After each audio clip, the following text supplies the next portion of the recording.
Hello friends, आज हम computer से रिलेटेड चैप्टर 1 के बारे में पढ़ेंगे। जो चैप्टर 1 है उसका नाम है introduction to computer. Introduction to computer यानी कि कंप्यूटर का परिचय। आज हम इससे रिलेटेड जो भी जानकारी है उसको हम प्राप्त करेंगे, ठीक है। तो हम स्टार्ट करते हैं। कंप्यूटर एक इलेक्ट्रॉनिक प्रणाली या डिवाइस है जो हमारे निर्देशों पर कार्य करता है।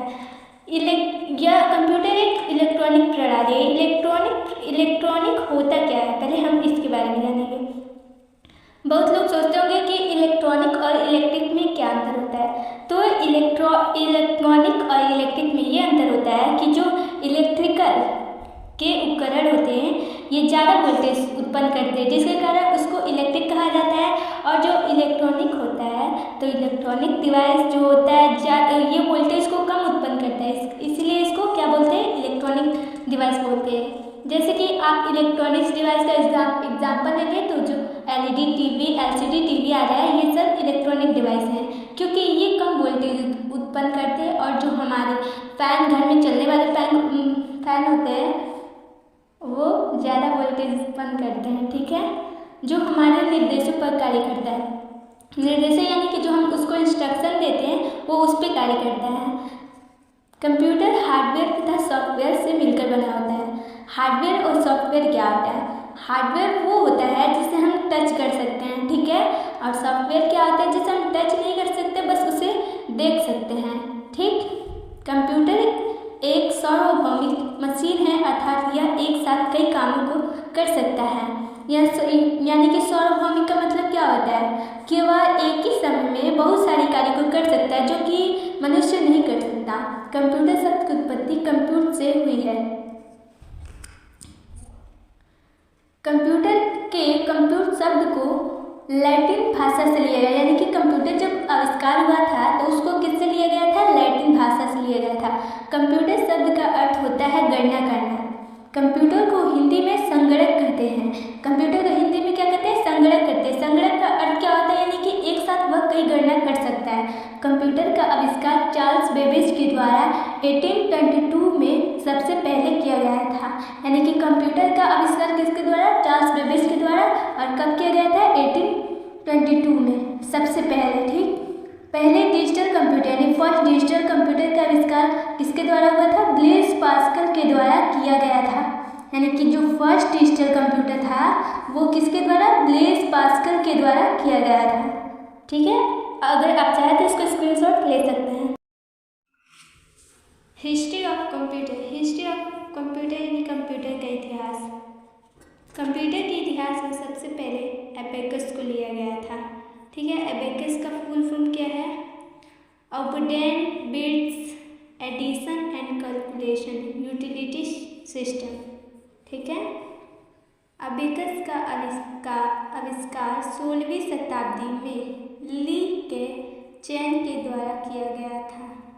अबेकस लकड़ी का बना एक रैक होता है जिसमें 2 तार लगे होते हैं। यानी कि अबेकस क्या था कि अबेकस एक लकड़ी का बना एक रैक होता है, जैसे कि हम आपको फिगर में दिखाना चाहेंगे। अबेकस एक लकड़ी का बना रैक होता है जिसमें 2 तार, यानी कि इसमें तारे लगे होते हैं। दोनों तार एक दूसरे के समानांतर स्थित होते हैं। ये जो तारे लगी होती हैं ये क्या होती है, एक दूसरे के समानांतर होती है। तार के ऊपर माणिका आकार का वस्तु लगा होता है। जैसा कि आप देखेंगे कि ये जो तार होता है इसके ऊपर ये माणिका आकार का एक क्या होता है, वस्तु लगा होता है। उस माणिका को घुमाकर गणित के किसी आसान प्रश्नों का हल प्राप्त किया जाता था। यह पहली ऐसी मशीन थी जो एडिशन और सब्ट्रैक्शन करने में सक्षम थी। यानी कि अबेकस जो था यह पहला ऐसा मशीन था जो एडिशन और सब्ट्रैक्शन करने में सक्षम थी। यह पहली ऐसी मशीन आई थी जो एडिशन और सब्ट्रैक्शन करने में क्या थी, सक्षम थी। पास्कल कैलकुलेटर क्या होता है, फ्रांसीसी वैज्ञानिक ब्लेज पास्कल ने दुनिया का पहला मैकेनिकल कैलकुलेटर का आविष्कार 1642 में किया था। यानी कि पास्कल कैलकुलेटर का आविष्कार किसके द्वारा? ब्लेज पास्कल के द्वारा किया गया था। यह पहली मशीन थी जो एक साथ चारों कैलकुलेशन करती थी। इसको एडिंग मशीन के नाम से भी जाना था। यानी कि यह पहली मशीन थी जो एक साथ चारों कैलकुलेशन करती थी। चारों कैलकुलेशन का मतलब क्या होता है कि यह एडिशन, सब्ट्रैक्शन, मल्टीपल और डिवीजन, ये चारों कैलकुलेशन एक साथ करती थी। डिफरेंस इंजन वह मशीन थी जो हिस्ट्री ऑफ कंप्यूटर में ये तीसरी मानी जाती है। डिफरेंस इंजन को चार्ल्स बेबेज द्वारा 1822 में बनाया गया था। यह 20 डेसिमल प्लेस तक कैलकुलेशन करने में सक्षम थी। यानी कि ये जो मशीन थी, पहले की मशीन सब्ट्रैक्शन, एडिशन और मल्टीपल डिवीजन करने में सक्षम थी, परंतु वह कुछ ही डेसिमल प्लेस तक कर सकती थी। परंतु ये जो मशीन डिफरेंस इंजन आई, यह 20 डेसिमल प्लेस तक कैलकुलेशन कर सकती थी। डिफरेंस इंजन का प्रयोग डाक, रेलवे, बीमा तथा व्यावसायिक क्षेत्रों में व्यापक रूप से किया जाने लगा।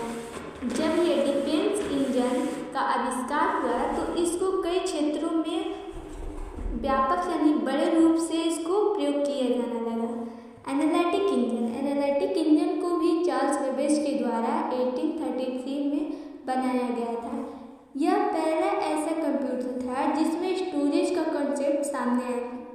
यानी कि इससे पहले जो भी कंप्यूटर का आविष्कार किया गया था उसमें स्टोरेज का कॉन्सेप्ट नहीं था, परंतु जब एनालिटिक इंजन को चार्ल्स बेबेज ने 1833 में बनाया तो उसमें स्टोरेज का कॉन्सेप्ट सामने आया।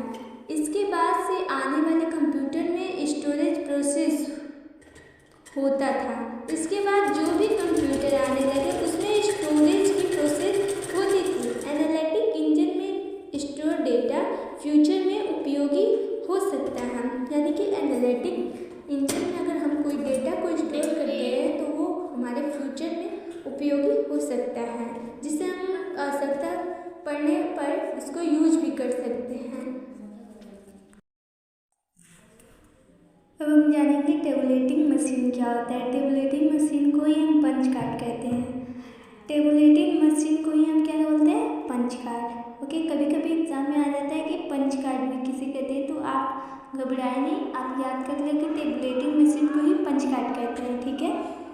हरमन होलरीथ ने 1880 में टेबुलेटिंग मशीन अर्थात पंच कार्ड का आविष्कार किया था।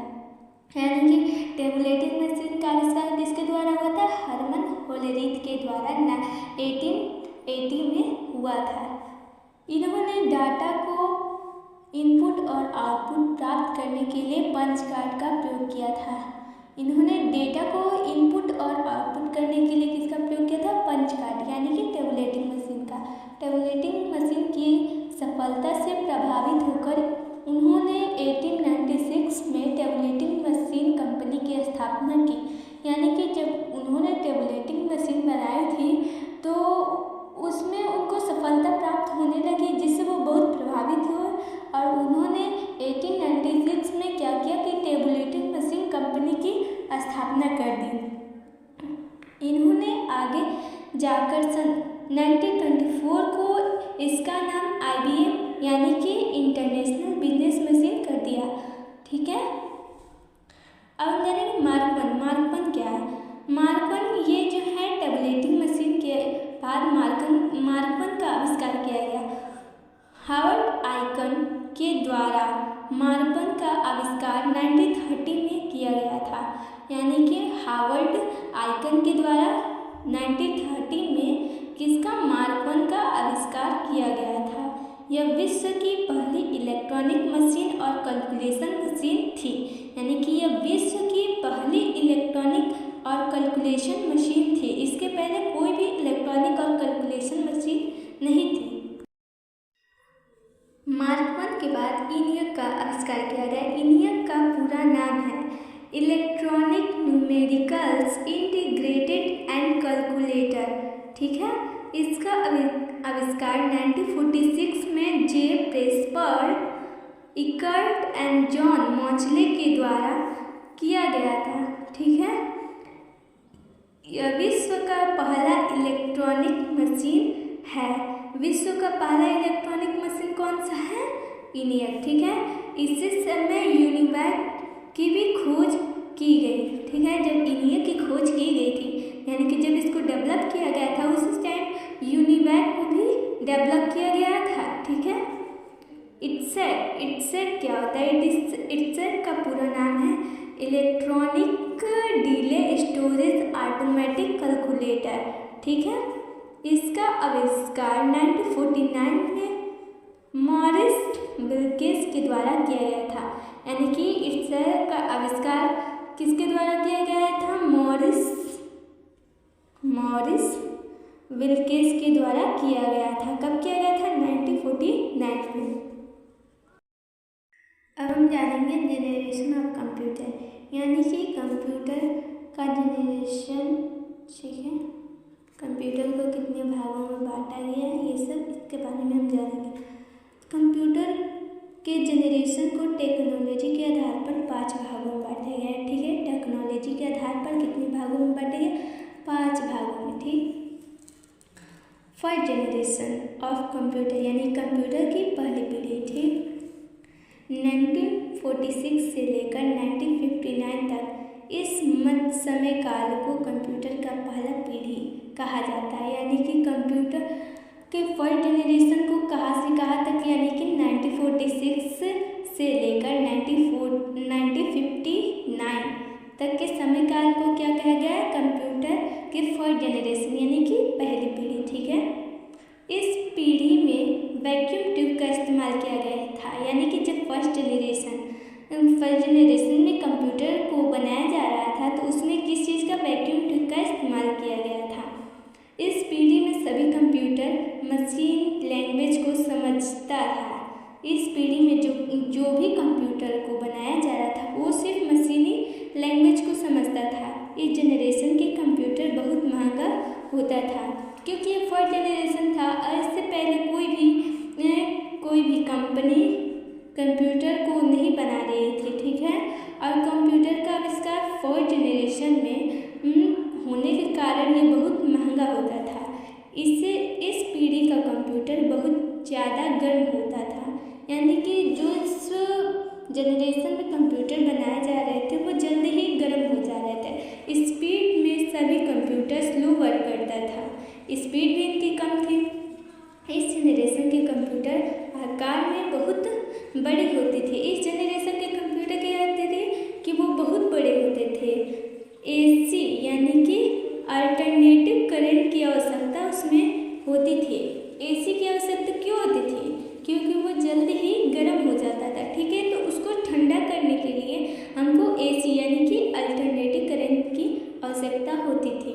बहुत इलेक्ट्रिसिटी का इस्तेमाल करते थे, यानी कि इसमें बहुत ही इलेक्ट्रिक यानी कि इसमें बहुत विद्युत ऊर्जा लगती थी। इस पीढ़ी के कंप्यूटर को बंद करना नामुमकिन था। इस पीढ़ी के कंप्यूटर सिर्फ मैथमेटिक्स कैलकुलेशन करते थे, यानी कि जब फर्स्ट जनरेशन को कंप्यूटर को डेवलप किया जा रहा था, तो वो बस मैथमेटिक कैलकुलेशन ही सिर्फ करते थे। इस पीढ़ी के कुछ कंप्यूटर के नाम ENIAC, इट्सेक, यूनिवैक, IBM 701, इट्स, यानी कि ये जो भी हैं, ये हैं फर्स्ट जनरेशन के कुछ computer, okay. Second generation of computer, computer की दूसरी पीढ़ी 1959 से लेकर 1965 तक इस समय काल को कंप्यूटर की दूसरी पीढ़ी कहा जाता है, यानी कि सेकेंड जनरेशन कहाँ से कहाँ स्टार्ट हुआ कि 1959 से 1965 तक के समय को क्या कहा गया? Second generation. इस पीढ़ी में ट्रांजिस्टर का इस्तेमाल किया गया था, ठीक है। सेकेंड जनरेशन में ट्रांजिस्टर का इस्तेमाल किया गया था। भाई फर्स्ट जनरेशन में हमको वैक्यूम ट्यूब का इस्तेमाल किया गया था, ठीक है। दूसरी पीढ़ी के सभी कंप्यूटर कम गर्मी उत्पन्न करती थी पहली पीढ़ी की तुलना में। पहली पीढ़ी की तुलना में इस पीढ़ी का कंप्यूटर क्या था, आकार में छोटा हुआ करता था। यानी कि जब फर्स्ट जनरेशन में कंप्यूटर बनाया जा रहा था तो वो बहुत बड़े होते थे, लेकिन इसमें सेकंड जनरेशन आते आते कंप्यूटर के आकार को छोटा कर दिया गया। इस पीढ़ी में भी कंप्यूटर को चलाने के लिए एसी की आवश्यकता होती थी। पहली पीढ़ी की तुलना में इस पीढ़ी का कंप्यूटर ज़्यादा फास्ट थे।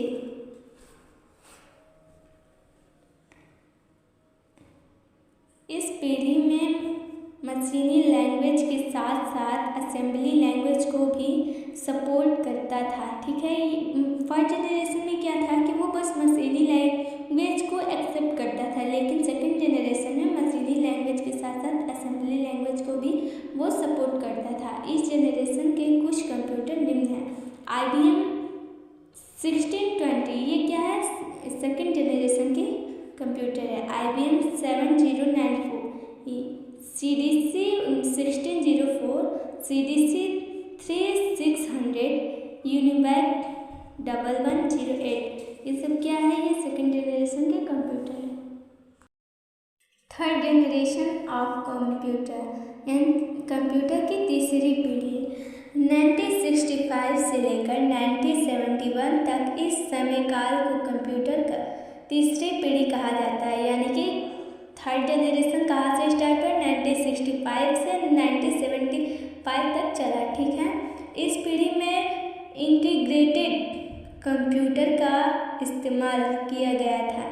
ठीक है, आकार में इस जनरेशन के कंप्यूटर जो होते थे आकार में बहुत छोटा होते थे। ठीक है, कम गर्मी उत्पन्न करता था, पिछली दो पीढ़ियों की तुलना में फास्टेस्ट था। पिछली दो पीढ़ियों की तुलना में इस पीढ़ी में भी कंप्यूटर को चलाने में एसी की आवश्यकता होती थी।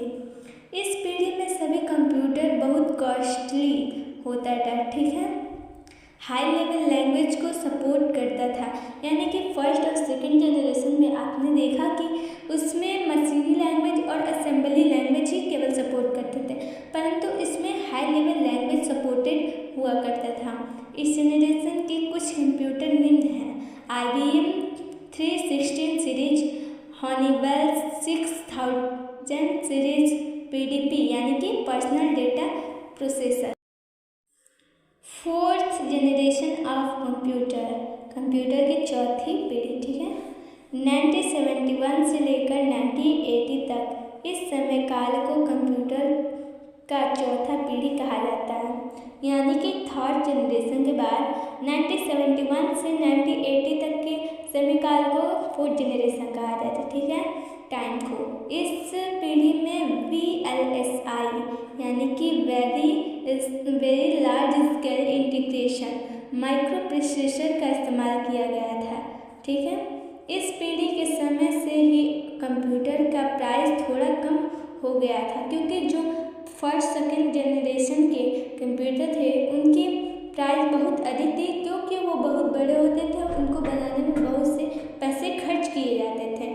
पोर्टेबल एंड रिलेबल्स था इस पीढ़ी का कंप्यूटर। इस पीढ़ी के समय से ही कंप्यूटर को PC कहा जाता था। यानी कि जब फोर्थ जनरेशन आया और कंप्यूटर को डेवलप किया गया तो उस समय के कंप्यूटर को PC यानी पर्सनल कंप्यूटर कहा जाने लगा। PC का मतलब क्या होता है, पर्सनल कंप्यूटर, यानी कि जो व्यक्तिगत और व्यवसाय दोनों रूप के लिए यूज किया जाता है। ठीक है, इस पीढ़ी के कंप्यूटर का आकार में बहुत छोटे होते थे। इस पीढ़ी के कंप्यूटर का आकार क्या होता था, बहुत छोटे थे। इस पीढ़ी के समय से ही कंप्यूटर में AC की ज़रूरत नहीं पड़ती थी, क्योंकि पहले जो फर्स्ट सेकेंड थर्ड जनरेशन था उसमें AC की ज़रूरत पड़ती थी, क्योंकि उस समय के कंप्यूटर जल्दी गर्म हो जाते थे।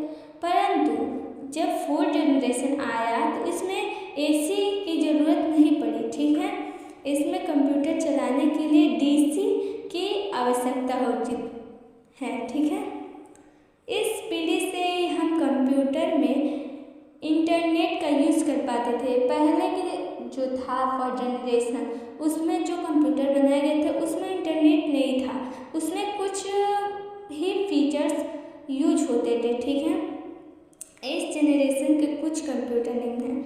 DC-10 स्टार 1000 PDP-11 C-Ray-1 यानी कि सुपर कंप्यूटर, ठीक है। C-Ray-X-MP यानी कि सुपर कंप्यूटर, ये क्या है, ये दोनों सुपर कंप्यूटर के पार्ट्स हैं। फिफ्थ जनरेशन ऑफ कंप्यूटर यानी कि पाँचवीं पीढ़ी 1918 से शुरू हुआ।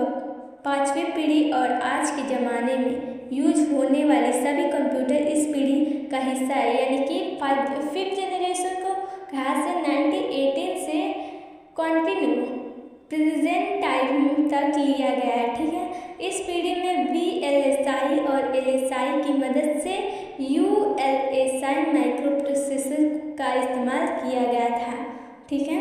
इस पीढ़ी का कंप्यूटर अधिक विश्वसनीय था, यानी कि ये विश्वास करने लायक था। इसको हम कितना भी मतलब यूज करने के लायक था, ठीक है। बहुत तेज़ी से काम करने की क्षमता रखता है इस जनरेशन की कंप्यूटर, ठीक है। इस पीढ़ी में कंप्यूटर स्टाइलिश हो गया। आकार और स्पीड के विषय में इस पीढ़ी सबसे अच्छा है पिछले पीढ़ियों से। यह कई आकारों में उपलब्ध है। इस जनरेशन के कंप्यूटर यूजर फ्रेंडली हो गए। इस जनरेशन के कुछ कंप्यूटर निम्न हैं: डेस्कटॉप, लैपटॉप, नोटबुक, अल्ट्राबुक और क्रोमबुक, ठीक है। अगर आपको वीडियो